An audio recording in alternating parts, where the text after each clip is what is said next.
শুরু হতে যাচ্ছে হজ ফ্লাইট। শুক্রবার দিবাগত মধ্যরাতে উদ্বোধন। আশকোনা হজ ক্যাম্পে উৎসবমুখর পরিবেশ। স্পেনে 25,000 প্রবাসী বাংলাদেশি পাচ্ছেন স্থায়ী আবাসনের আবেদনের সুযোগ। উচ্ছ্বাসে আনন্দ মিছিল। এবং 10 দিনের যুদ্ধবিরতিতে সম্মত লেবানন ইসরায়েল। 10টি যুদ্ধ বন্ধের দাবি ট্রাম্পের। স্বাগত জানালো লেবানন। দর্শক, স্বাগত প্রবাসের সংবাদে। পুরো সংবাদে আপনাদের সাথে আছি আমি ফয়সাল মাহমুদ। দেখছিলেন বিআরবি কেবলস সংবাদ শিরোনামগুলি। এবারে বিস্তারিত। শুক্রবার দিবাগত মধ্যরাতে শুরু হতে যাচ্ছে এবারের হজ ফ্লাইট। 419 জন হজযাত্রীর এই যাত্রা ঘিরে উৎসবমুখর রাজধানীর আশকোনা হজ ক্যাম্প। শেষ মুহূর্তে প্রয়োজনীয় নথিপত্র বুঝে নেওয়া আর ব্যাগ গুছিয়ে নিতে ব্যস্ত সময় পার করছেন যাত্রীরা। তাদের নির্বিঘ্ন যাত্রা নিশ্চিতে সতর্ক অবস্থানে রয়েছে কর্তৃপক্ষ। শেষ মুহূর্তের ব্যাগ গুছিয়ে নেওয়া আর প্রয়োজনীয় নথিপত্র বুঝে পাওয়ার ব্যস্ততা। রাজধানীর আশকোনা হজ ক্যাম্পে এখন এমনই চিত্র। শুক্রবার রাত 12:30টায় শুরু হতে যাওয়া এই যাত্রাকে কেন্দ্র করে সব প্রস্তুতি এখন চূড়ান্ত। দীর্ঘ অপেক্ষার পর হজের ডাক আসা যাত্রীদের মাঝে বিরাজ করছে আনন্দ। প্রথম ফ্লাইটে যাওয়ার সুযোগ পেয়ে ক্যাম্পের ডরমিটরিতে নিজেদের গুছিয়ে নিতে ব্যস্ত সময় পার করছেন তারা।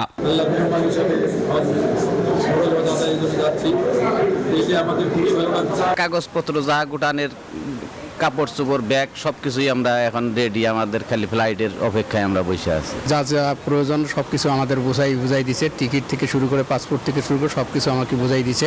বৃহস্পতিবার সকালে ক্যাম্পের সার্বিক পরিস্থিতি পর্যবেক্ষণ করেন হাব মহাসচিব ফরিদ আহমেদ মজুমদার। তিনি হাজিদের খোঁজ খবর নেন এবং নুসুক কার্ড সহ অন্যান্য সেবা নিশ্চিত করার বিষয়ে কর্মকর্তাদের নির্দেশনা দেন। আগামী দিনগত রাতে মাননীয় প্রধানমন্ত্রী প্রথম হজ ফ্লাইট উদ্বোধন করবেন এবং ওনার উদ্বোধনের মধ্য দিয়ে ইনশাল্লাহ 2026 সালের হজ যাত্রীদের হজ যাত্রা শুরু হবে।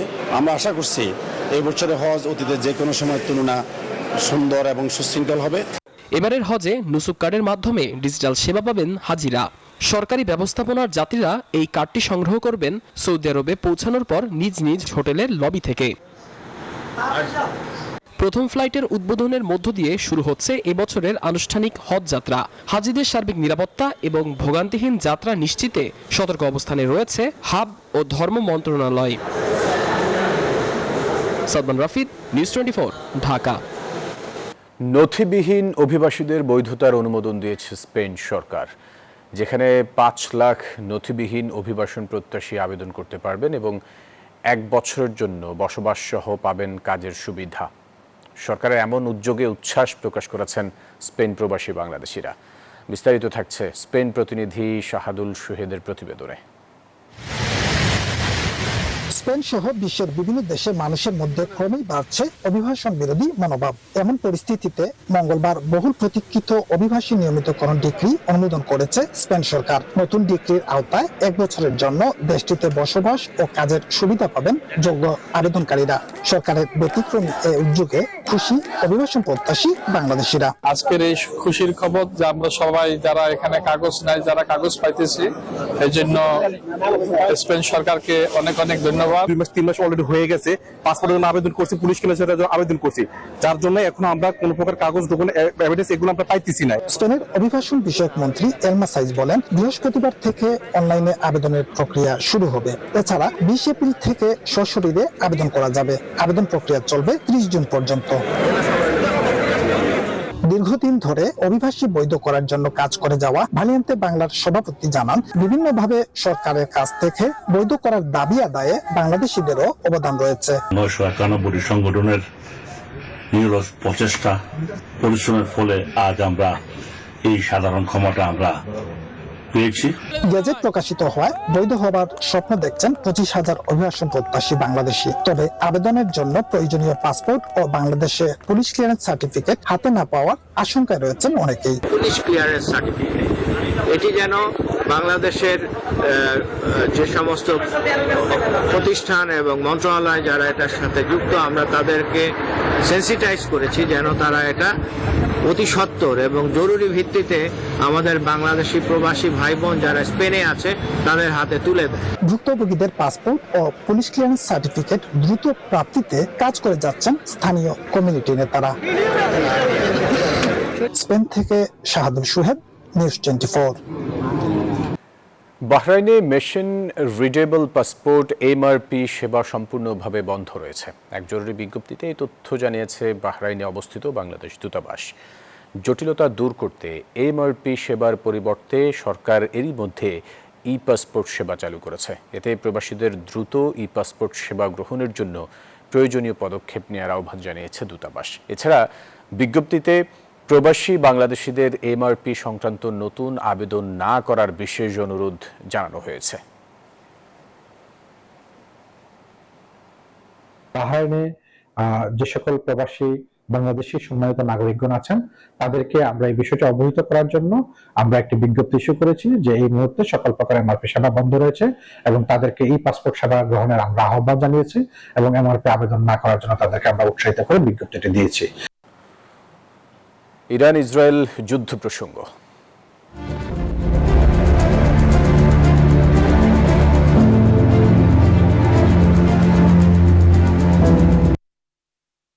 যুদ্ধবিরতিতে সম্মত হয়েছে লেবানন ও ইসরায়েল। স্থানীয় সময় বৃহস্পতিবার এই যুদ্ধবিরতির ঘোষণা দেন মার্কিন প্রেসিডেন্ট ডোনাল্ড ট্রাম্প, যা রাত থেকে কার্যকর। সামাজিক যোগাযোগ মাধ্যম ট্রুথ সোশ্যালে ট্রাম্প লেখেন, লেবাননের প্রেসিডেন্ট জোসেফ আউন এবং ইসরায়েলের প্রধানমন্ত্রী বেনিয়ামিন নেতানিয়াহুর সঙ্গে তার ইতিবাচক ফোন আলাপ হয়েছে। দুপক্ষ শান্তি প্রতিষ্ঠা চায় বলে মত তার। ট্রাম্প এ নিয়ে 10টি যুদ্ধ বন্ধের দাবি করেছেন। এদিকে লেবাননের প্রেসিডেন্ট জোসেফ আউন এই উদ্যোগকে স্বাগত জানিয়ে মার্কিন প্রেসিডেন্টকে ধন্যবাদ জানিয়েছেন। যদিও এই যুদ্ধবিরতিকে দেশের স্বার্থবিরোধী আখ্যা দিয়েছে লেবাননের সশস্ত্র গোষ্ঠী হিজবুল্লাহ।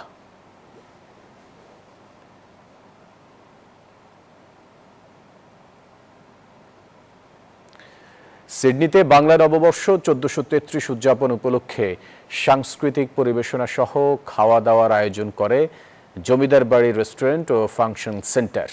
গানে গানে বর্ষবরণ শিরোনামে 14 এপ্রিল আয়োজিত অনুষ্ঠানে জনপ্রিয় ভবের হাটের শিল্পীরা বৈশাখী গান ও মনোজ্ঞ সঙ্গীত পরিবেশন করে। এ সময় এসো হে বৈশাখ এসো এসো গানে গানে বৈশাখকে বরণ করে নেওয়া হয়। শিল্পীদের মধ্যে ছিলেন নেনফারিয়া, লুমিয়া, বনফুল ও তাপস কর।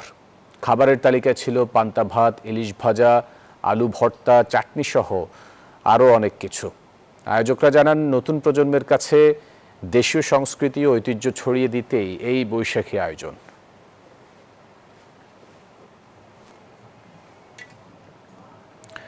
দুই 2026 সালের ফিফা বিশ্বকাপের যৌথ আয়োজক উত্তর আমেরিকার 3 দেশ, যুক্তরাষ্ট্র, কানাডা ও মেক্সিকো। তবে টরন্টো ইতিমধ্যেই নিজেকে আলাদা করে তুলছে। আয়োজক কমিটি থেকে স্থানীয় ব্যবসায়ী সবাই প্রস্তুত যেন বিশ্বকাপের ম্যাচগুলো প্রাণবন্ত ও স্মরণীয় করা যায়। লায়লা নুসরাতের তথ্য ও ছবিতে ডেস্ক রিপোর্ট। টরন্টোতে বিশ্বকাপ ম্যাচ শুরু হতে 60 দিনেরও কম সময় বাকি। এই আয়োজন ঘিরে নিরাপত্তা পরিকল্পনা প্রকাশ করেছে টরন্টো পুলিশ, যেখানে বিশেষভাবে নজরে রাখা হবে স্টেডিয়াম, ডাউনটাউন, ফ্যান ফেস্টিভ্যাল এলাকা, নর্থ ইয়র্কের টাউন্স ভিউ পার্ক এবং ইটোবিকোর সেনজিয়াল পার্ক। নিরাপত্তার জন্য শুধু টরন্টো পুলিশই নয়, আরসিএমপি, ডারহাম, ইয়র্ক, পিল এবং অন্টারিও প্রভিন্সিয়াল পুলিশও একসঙ্গে কাজ করবে। দর্শকদের উপস্থিতির কারণে শহরের বিভিন্ন এলাকায় জনসমাগম অনেক বেড়ে যাবে। এক পুলিশ কর্মকর্তা জানান, বিশ্বব্যাপী মিডিয়ার নজর থাকার কারণে বিক্ষোভ বা প্রতিবাদের ঘটনা বাড়তে পারে। একই সঙ্গে জনসমাগম সামলাতে সড়ক বন্ধ ও ট্রাফিক ব্যবস্থায় পরিবর্তন আনা লাগতে পারে। কানাডা সরকার জানায়, টরন্টো 6টি ম্যাচ আয়োজন করবে, যার মধ্যে থাকবে কানাডা জাতীয় দলের উদ্বোধনী ম্যাচও। সবাই যেন নির্বিঘ্নে খেলা উপভোগ করতে পারেন সে ব্যাপারে জোর দিচ্ছেন তারা। Desk report, news 24। জ্বালানি সংকট নিয়ে বিচলিত হওয়ার কোনো কারণ নেই, মিতব্যয়ী হতে হবে সবাইকে। আহ্বান জানালেন প্রধানমন্ত্রী তারেক রহমান।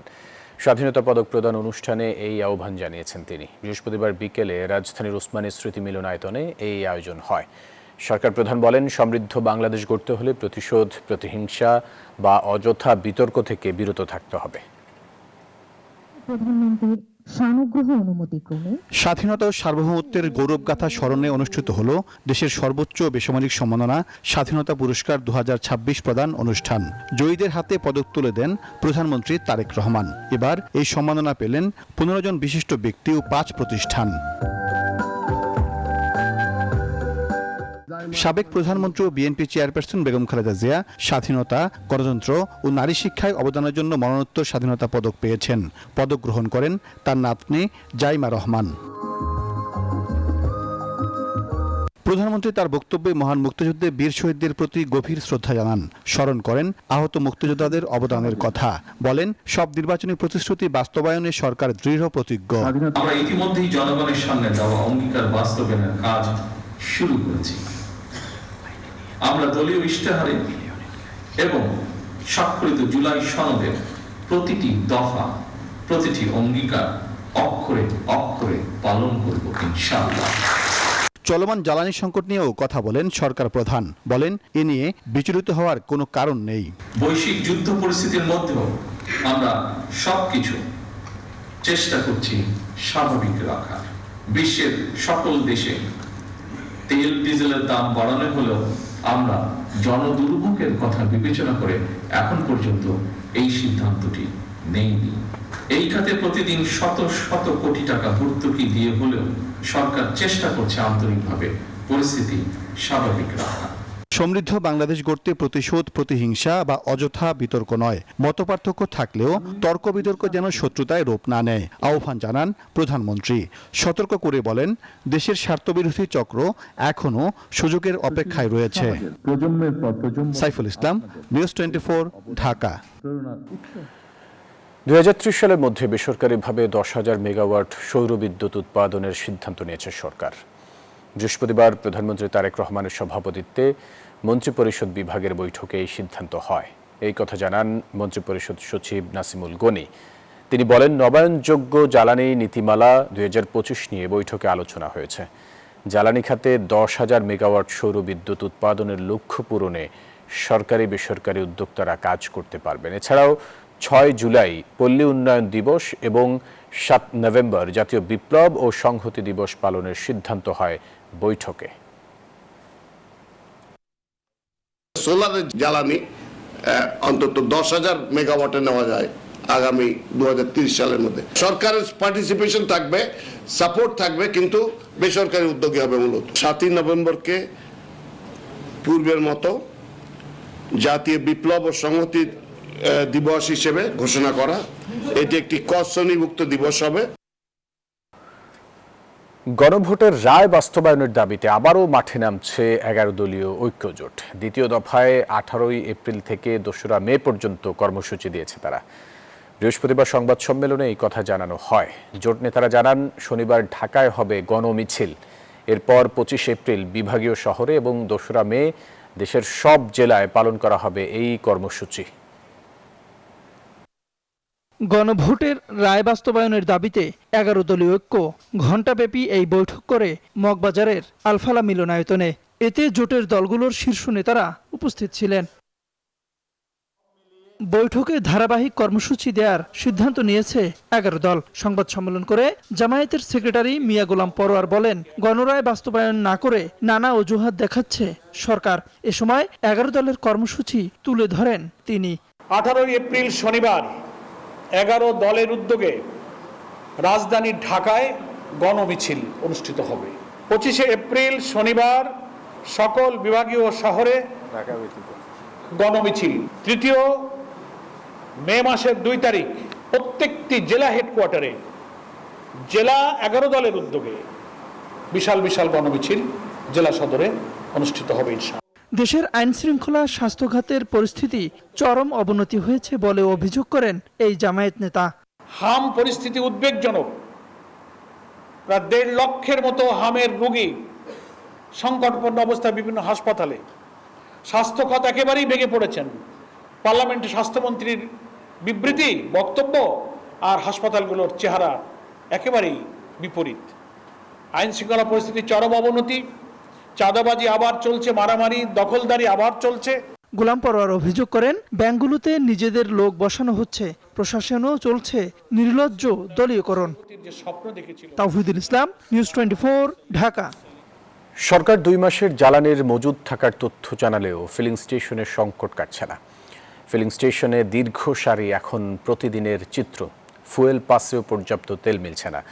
ভোক্তারা জানাচ্ছেন নানান অভিযোগ। এদিকে গ্রাহকের তীব্র চাপ সামলাতে হিমশিম খাচ্ছেন পাম্প সংশ্লিষ্টরা। জ্বালানি সংকট এখন ভোক্তাদের নিত্যদিনের বাস্তবতা। লাইন কমছে না, অপেক্ষাও শেষ হচ্ছে না। প্রখর রোদ, তীব্র গরমে হাঁসফাঁস দশা। সূর্য ওঠার আগেই লাইনে দাঁড়িয়েছেন অনেকে। সকাল গড়িয়ে দুপুর, তবুও তেলের দেখা নেই। ফুয়েল পাসের মাধ্যমেও মিলছে না পর্যাপ্ত। প্রায় 12 ঘন্টা পার হয়ে গেল, মানে দিনের অর্ধেক শেষ। আমরা এখনো পর্যন্ত পাম্পের মেশিনে পর্যন্ত পৌঁছতে পারলাম না। যত তাড়াতাড়ি সম্ভব এই ব্যাপারে একটা যেন সঠিক এবং দ্রুত পদক্ষেপ গ্রহণ করে, যেটা আমাদের জনগণের জন্য একটা বিশাল উপকার হবে। কৃত্রিম সংকট তৈরি করার চেষ্টা করে, সেটা সরকার পদক্ষেপ গ্রহণ করবে। আইন মন্ত্রণালয় মুখ দিয়ে বললে তো হবে না, 3 মাসের আছে, 2 মাসের আছে। ফুয়েল পাসের লিমিট আছে দৈনিক 12.5 লিটার, এখন এখানে আসলে দিচ্ছে 1200 টাকার, মানে 10 লিটার।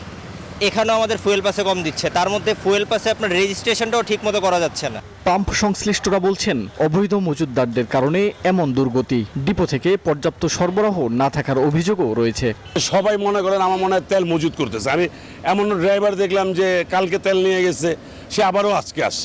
কেউ মজুত করতেছে কিনা এই ধরনের পর্যবেক্ষণ করা উচিত। সংকট কাটাতে নজরদারি বাড়ানো এবং সরবরাহ স্বাভাবিক করার দাবি ভোক্তাদের। মাহমুদুল হাসান ইমন, নিউজ 24, ঢাকা। টাঙ্গাইলের কবির হোসেন একজন প্রকৃত কৃষক বলে নিশ্চিত করেছে প্রশাসন। এর আগে কবির প্রকৃত কৃষক নয় এমন দাবিতে সোশ্যাল মিডিয়ায় সমালোচনার ঝড় ওঠে। মঙ্গলবার টাঙ্গাইল শহীদ মারুফ স্টেডিয়ামে প্রধানমন্ত্রী তারেক রহমান কৃষক কার্ড বিতরণ কার্যক্রমের উদ্বোধন করেন। এ সময় প্রধানমন্ত্রী কবির হোসেন সহ 15 জন কৃষককে নিজ হাতে কার্ড তুলে দেন। কৃষক কবির হোসেন সেখানে বক্তব্য রাখেন। এর পরপরই কবির হোসেন প্রকৃত কৃষক নয় এই নিয়ে সামাজিক যোগাযোগ মাধ্যমে তুমুল সমালোচনার ঝড় ওঠে। সোশ্যাল মিডিয়ায় ছড়িয়ে পড়ে তার এআই জেনারেটেড ছবি। এই ঘটনার প্রেক্ষিতে বুধবার কৃষি সম্প্রসারণ অধিদপ্তরের মহাপরিচালক সহ প্রশাসনের ঊর্ধ্বতন কর্মকর্তারা কবিরের বাড়ি পরিদর্শন করেন। এরপর কবির হোসেন একজন প্রকৃত কৃষক বলে নিশ্চিত করে প্রশাসন। তার এই বসত ভিটাই তার বাড়িঘর এবং এখানেই তার কৃষিকাজ, যেটা আপনারাও দেখলেন, আমরাও দেখলাম, যেটা এখানে সবজির আবাদ করছে, ওখানে তার কাগজি লেবুর গাছ আছে। সে একজন প্রকৃত আসলে কৃষক এবং প্রান্তিক কৃষক। অ্যাকচুয়ালি ছোট কৃষক না, প্রান্তিক কৃষক। দর্শক, এই ছিল নিউজ 24 প্রবাসীর সংবাদে। এতক্ষণ সাথে থাকার জন্য ধন্যবাদ সবাই।